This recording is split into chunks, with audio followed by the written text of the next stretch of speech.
ini suatu kesempatan yang baik buat saya karena saya kebetulan pejabat fungsional yang pernah nyambi jadi pejabat struktural gitu ya. Jadi memang ketika fungsional tidak banci, kita struktural. Jadi saya cerita dulu karena materi saya sudah saya share ke panitia, mudah-mudahan 30 menit nggak lewat gitu ya. Jadi saya ingat era SBY itu memang merampingkan, tapi perampingannya itu adalah eselon 1 yang dikurangi pada waktu itu karena saya ikut kajian-kajian ya. Untuk waktu itu saya jadi sekjen. Jadi perintah presiden itu adalah 40% dikurangi eselon 1, jadi dipotong secara horizontal. Era Jokowi itu jelas eselon dirampingkan, eselon 3, 4 dihapus ya, dihapus. Jadi itu saya kira supaya apa? Supaya agile. Tapi lagi-lagi ya konsepnya bagus, tetapi pelaksanaannya masih rada kacau menurut saya. Ya, ini saya mengamati gitu, kacau. Kenapa kacau? Karena di daerah, di instansi pusat sekarang tuh pada kebingungan dengan fungsional itu. Karena saya kebetulan memang aslinya fungsional, cuma nyambi di struktural, jadi buat saya memang aneh juga gitu ya. Jadi sekarang itu pejabat fungsional rasa struktural. Karena di masa transisi ini menjadi tidak jelas semua, saya kira. Kan begitu ya. Jadi saya kira ide Pak Jokowi itu sangat hebat. Supaya ada agile birokrasi. Makanya saya judul dari materi saya agile birokrasi. Saya nanti akan sepintas saya bicara dulu. Saya kira latar belakang kenapa ini menjadi penting. Saya kira pelayanan supaya bagus. Tapi yang terjadi sekarang adalah eselon 3 jadi koordinator, eselon 4 jadi subkoordinator, dan masih paraf-paraf segala. Fungsional itu tidak seperti itu. Sehingga memang saya melihat perlu ada penyiapan dulu, jadi jangan buru-buru. Jadi saya punya evaluasi bahwa Jokowi itu hebat, tapi di bawahnya yang tidak paham dari keinginan Jokowi itu. Sehingga sampai sekarang birokrasi masih jalan tertatih-tatih ya pelayanan, karena itu tadi ya, karena birokrasi masih ada, eselon 4 paraf, eselon 3 paraf. Saya beberapa hari ini semacam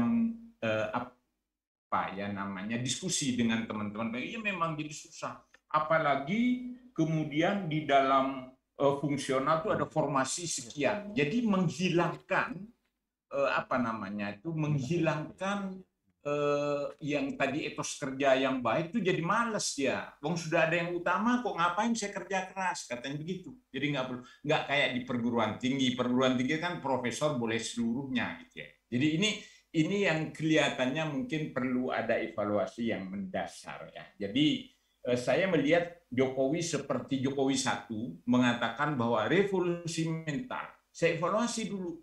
Ternyata tidak dilakukan oleh di bawahnya. Saya nggak tahu di bawahnya itu siapa. Revolusi mental. Sehingga mental ASN itu masih kacau gitu ya. Jadi KPK tidak mampu memberantas korupsi, hanya mampu membuat orang takut ditangkap saja. Buktinya masih ada korupsi, masih banyak. Jadi menurut saya, jangan berpikir ini sementara, ini transisi. Siapkan dulu yang bagus, baru dirubah. Karena pejabat fungsional itu bebas nilai gitu ya, dosen gitu ya. Jadi memang dosen itu sekarang menjadi incaran, walaupun itu pejabat fungsional, tapi incaran orang-orang tertentu yang ingin dapat profesor humoris kausal, bukan honoris ya, humoris kausal. Jadi profesor guyon-guyon itu sudah banyak sekarang gitu ya. Padahal untuk jadi profesor yang benar, untuk jadi guru besar itu tidak mudah. Saya dulu 20 tahun itu berat, tapi sekarang setahun juga bisa gitu ya. Jadi ini tadi Pak Haryomo bilang bahwa fungsional itu harus punya standing yang bagus ya. Buktinya guru besar, makanya saya jarang mau dipanggil profesor. Maunya dipanggil guru besar karena memang saya guru gitu ya. Jadi profesor itu udah macam-macam, sekarang semuanya menyandang profesor. Ini karena fungsional menjadi bagus. Jadi saya melihat bahwa apa ya, masalah koordinator subkoordinator sebenarnya nggak perlu lagi dan masih parah. Sebenarnya dia koordinator untuk kegiatan, bukan birokrasi. Jadi katanya sampai Desember kapan? Sama dengan ketika Jokowi bilang revolusi mental sampai satu periode tidak. Ide yang sekarang SDM sebagai apa ya, SDM unggul adalah alat untuk membangun, tapi belum dilakukan. Yang seperti ini sekarang juga masih transisi. Baguslah materi-materi yang diberikan tadi, pengarahan apa bagus, tapi kapan itu dilaksanakan?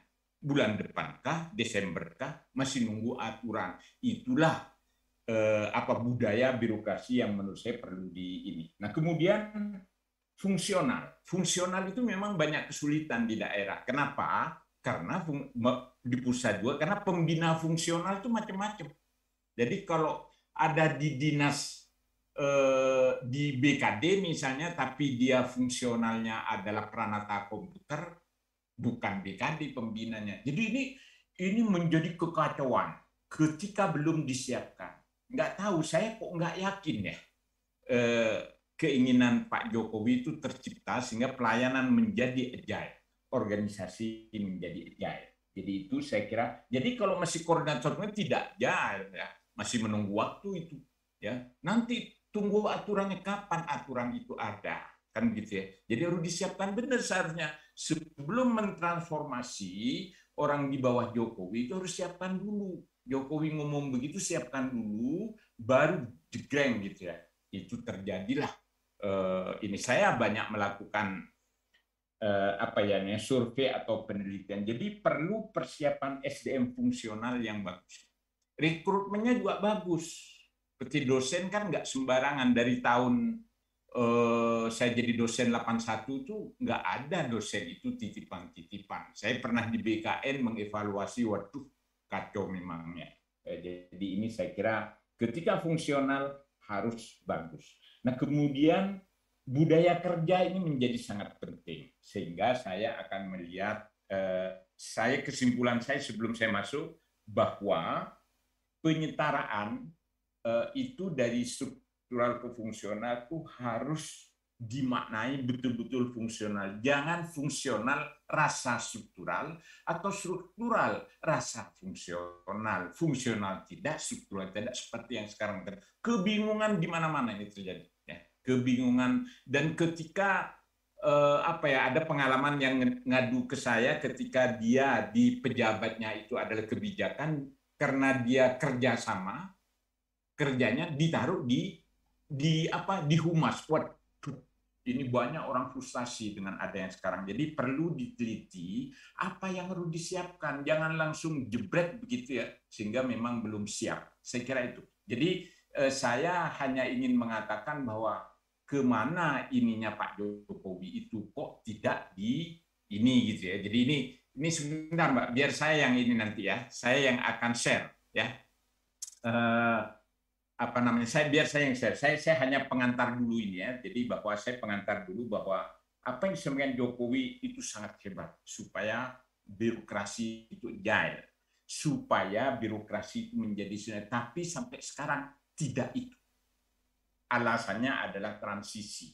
Seharusnya transisi itu ada diteliti kira-kira fungsional-fungsional yang mana yang memang bisa di ini ya. Jadi jangan idenya jangan seperti ya banyaklah aturan yang begitu. Saya kira itu yang bisa saya lihat. Nah, kemudian saya akan share nih ya beberapa hal terkait dengan apa namanya, terkait dengan materi saya. Karena saya akan berhenti setelah 30 menit, tapi pengantar saya tadi udah 10 menit sendiri. Saya kira itu yang paling penting. Oke, saya kira ini.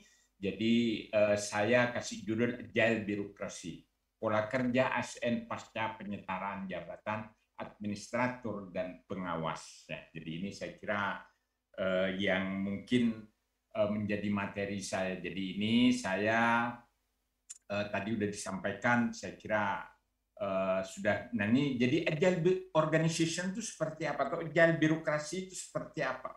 Kira-kira melihat adanya suatu perubahan-perubahan yang terjadi gitu ya. Jadi VUCA yang biasa kita kenal itu, maka memang organizational agility atau agile birokrasi atau atau agile organization itu adalah suatu eksplorasi yang berhasil, ya, berbasis pada daya saing, yaitu kecepatan, fleksibilitas, inovasi, proaktif, kualitas, dan profit. Jadi kalau gimana mau fleksibel kalau eselon 3 jadi koordinator, eselon 4 jadi subkoordinator. Dan di mana-mana saya kemarin baru jadi pembicara di kalangan ASN, Anda terus apa Anda? Bingung saya Pak. Jadi yang diciptakan bukan transisi, tapi kebingungan dari birokrasi gitu ya. Jadi ini yang saya kira yang mungkin perlu menjadi pertimbangan kita, ya, pertimbangan dari yang ngurusin ASN ini ya. Jadi nggak usah ngomong kemana-mana gitu ya. Saya sebagai birokrat dulu, walaupun saya orang perguruan tinggi, selalu apa yang harus dihasilkan dan apa hasilnya. Jangan, oh ini nanti kalau birokrat itu udah ngomong nanti, tunggu kebijakannya, itu nggak tahu entah kapan-kapan gitu ya. Jadi ini saya kira suatu hal yang perlu dipertimbangkan. Jadi apa yang disampaikan oleh Pak Jokowi itu bahwa kita perlu agile organization atau agile birokrasi karena memang permintaan dari customer-nya. Customer, teknologi, ya, adanya pandemi yang kemarin itu, competitor action gitu ya. Jadi itu memang menyebabkan kita tuh berpelayanan yang baik. Jokowi sangat besar dengan pelayanan itu. Nah, ketika kegusaran Jokowi dijawab dengan merubah eselon 3 menjadi koordinator, eselon 4 menjadi eselon, itu tidak, ya tetap makin besar gitu karena pelayanan tidak ini. Terus kapan? Saya tanya nanti Desember katanya. Jadi itu kapan itu menjadi nggak jelas. Jadi bagaimana beradaptasi dengan lingkungan. Jadi ini saya kira beberapa hal yang saya sampaikan bahwa memang di dalam membangun agile birokrasi itu perlu culture, budaya dan value dan teknologi ya. Jadi sekarang di beberapa institusi di pemerintahan ini orang berkurang tapi tidak ditambah. Saya kira bagus, itu harus menerapkan teknologi. Budayanya juga harus berubah gitu ya. Jadi tadi konsepnya sangat bagus. Konsep pengarahan, konsep yang Pak Haryono saya kira bagus, memang kerja. Tapi kapan? Kalau itu dilaksanakan sekarang, saya senang banget gitu ya. Tetapi kapan-kapan itu kan menjadi tidak jelas gitu ya.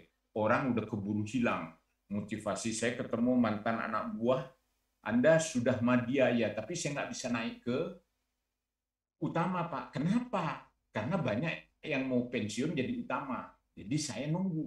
Jadi ini persoalan yang saya bilang dengan alasan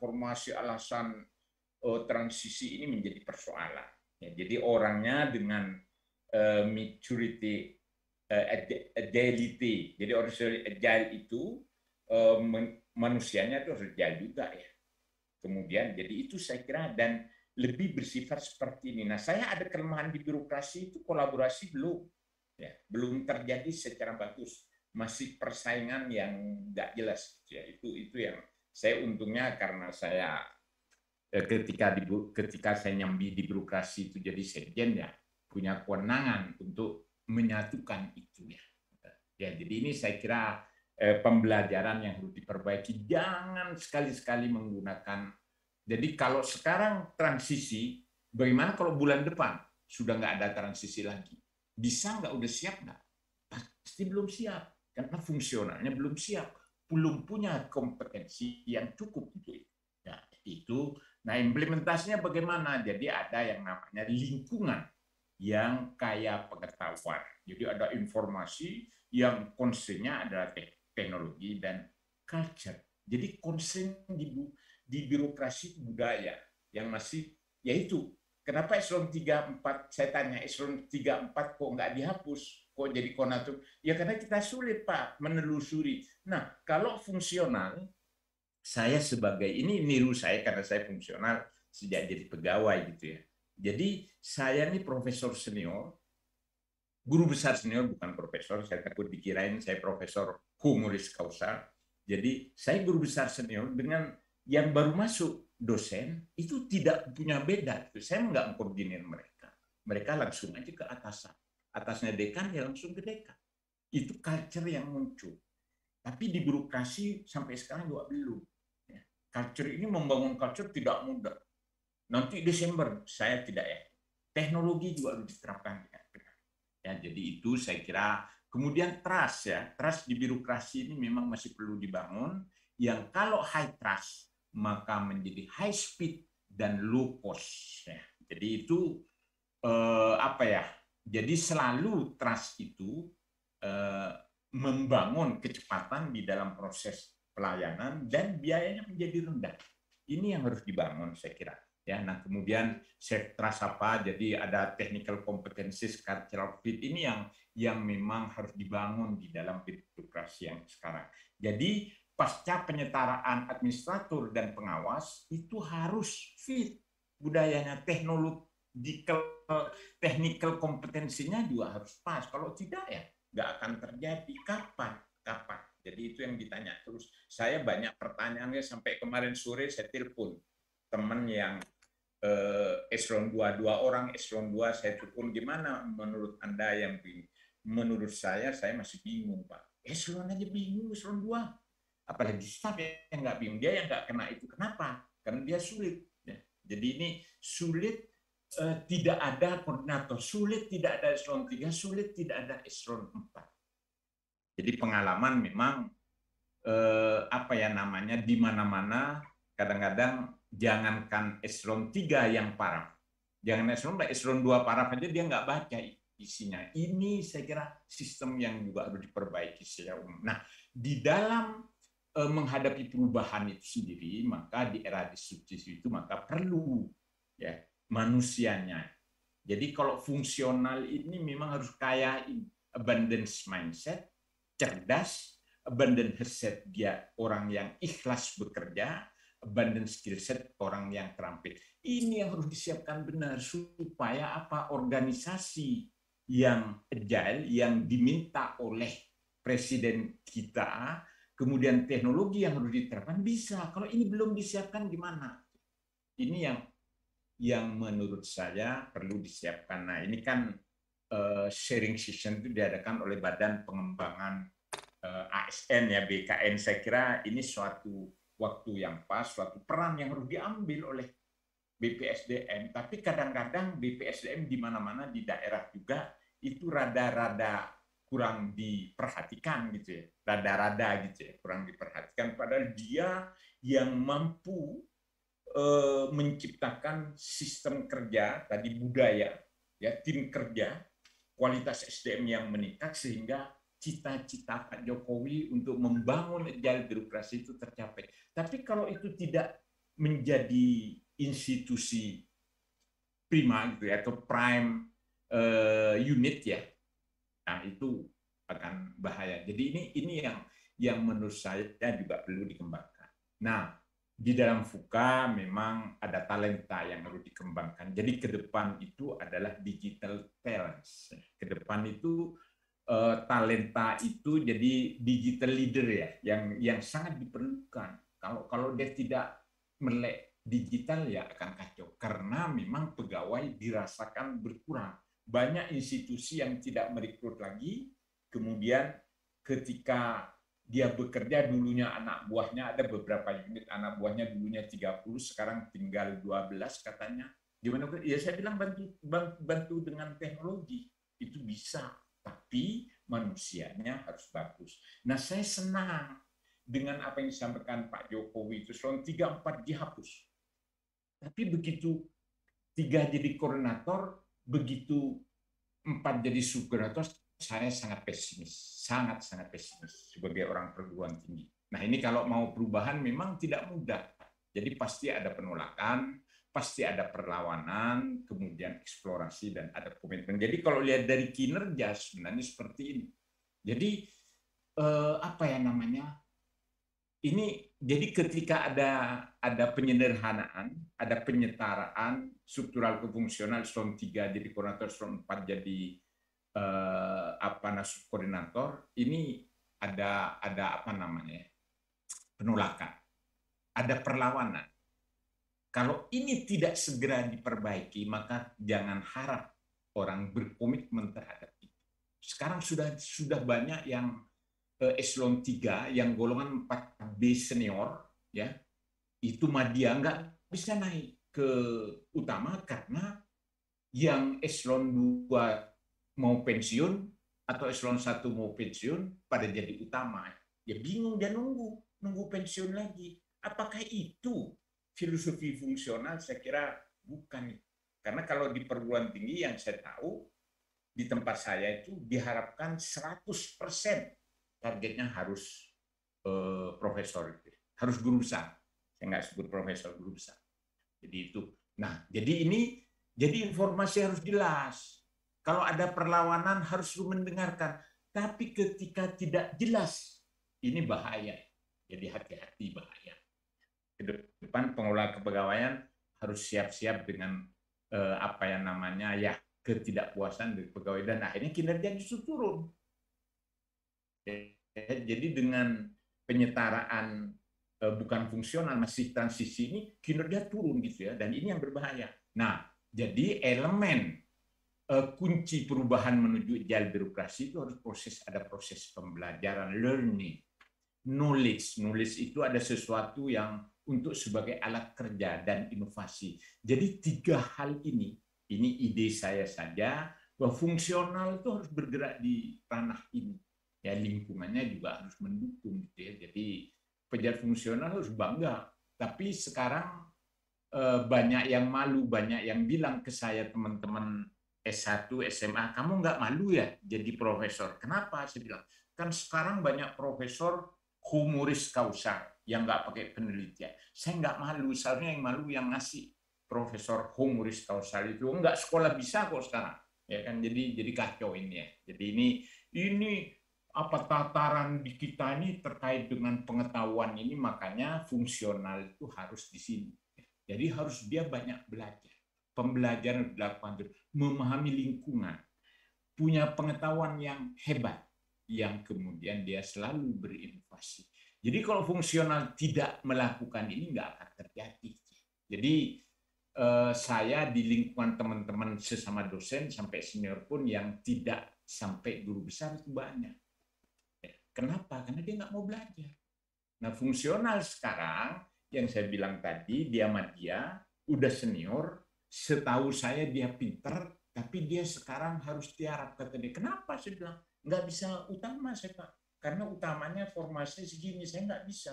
Waduh, ini yang saya ketahui di lapangan. Ibu bapak sekalian, jadi kalau bekerja, ini memang banyak organisasi yang bekerja, apa yang harus dilakukan? What they do, apa yang dia lakukan, bukan manfaat yang bisa diperoleh. Jadi berpikirlah, kalau birokrasi itu mau maju, kalau fungsional itu mau maju, jangan bekerja tentang apa yang dia kerjakan, yang mereka, tapi manfaat apa yang diperoleh. Atau jangan berpikir hanya sekarang apa yang dikerjakan, tetapi apa yang harus. Jadi kalau istilah saya, bukan apa yang bisa dikerjakan, tapi apa yang harus dikerjakan. Kalau harus dikerjakan, berarti sesuai dengan kebutuhan customer. Jadi pemerintahan ini harus mengerti apa yang harus. Customer kan sekarang masyarakat pengen pelayanan cepat. Kalau masih koordinator subkoordinator mana bisa cepat, masih parah-parah, apa bedanya? Kan belum ada bedanya. Namanya aja, bajunya aja dilepas, baju eselon menjadi baju koordinator subkoordinator. Ini yang menurut saya perlu cepat gitu ya. Ini saya sedikit mengkritik ini. Nah, jadi mekanisme pengalihan jabatan saya kira nggak perlu di dalam Permenpan itu, bahwa penyetaraan ini dijelaskan bahwa pejabat administrasi yang mengalami penyetaraan jabatan dapat dengan kegiatan tugas fungsi koordinasi. Tapi koordinasinya bukan koordinator ya. Koordinator dalam pengenalan ikut marah-marah itu. Kalau menurut saya tidak kesana. Maunya Jokowi bukan begitu. Kalau maunya Jokowi dilaporkan ke Jokowi sekarang gitu, pasti Jokowi marah. Ini masih pakai paraf, pasti marah beliau. Karena maunya bukan itu. Ya, jadi itu, nah ini beberapa istilah. Jadi organisasi memang harus diredesign, ya, karena perampingan organisasi itu proses untuk perbaikan penyelenggaraan pemerintahan. Jadi dengan memangkas eselon 3-4 itu penyederhanaan. Dulu zamannya SBY mengurangi eselon 1 sampai 40%, itu penyederhanaan bagus itu. Tapi kalau yang sekarang yaitu eselon 3 koordinator, eselon 4 koordinator. Terus saya tanya, Anda sekarang jabatannya koordinator. Loh, koordinator itu bukan jabatan, saya bilang. Seharusnya eselon 3 jadi itu ya. Nah ini dalam konteks mewujudkan birokrasi yang semakin profesional atau agile birokrasi itu ada penyetaraan jabatan, struktur penyederhanaan organisasi, penyesuaian sistem kerja. Ya, jadi itu saya kira memang harus dilakukan. Dan ini harus dirancang dari awal, jangan jalan aja dulu. Nanti kita kapan? Saya pernah di birokrasi gitu. Jadi saya tahu kalau udah nanti kita tunggu aturannya. Sebulan, 2 bulan, 2 tahun sampai habis masa jabatan Jokowi itu, jangan-jangan eselon 3-4 masih tetap jadi koordinator gitu ya. Jangan-jangan itu yang saya khawatirkan karena pengalaman Jokowi 1 revolusi mental tidak dilakukan.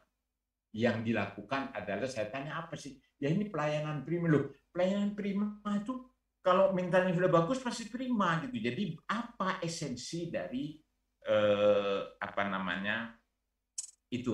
esensi dari revolusi mental itu. Ya, jadi ini saya kira hal-hal penting yang menurut saya perlu diperbaiki ya di dalamnya. Nah ini manfaat di dalam ada alignment organisasi, ada kejelasan, rutinitas, customer oriented. Ini kalau agile birokrasi itu ke sana arahnya penyelenggaraan birokrasi ya.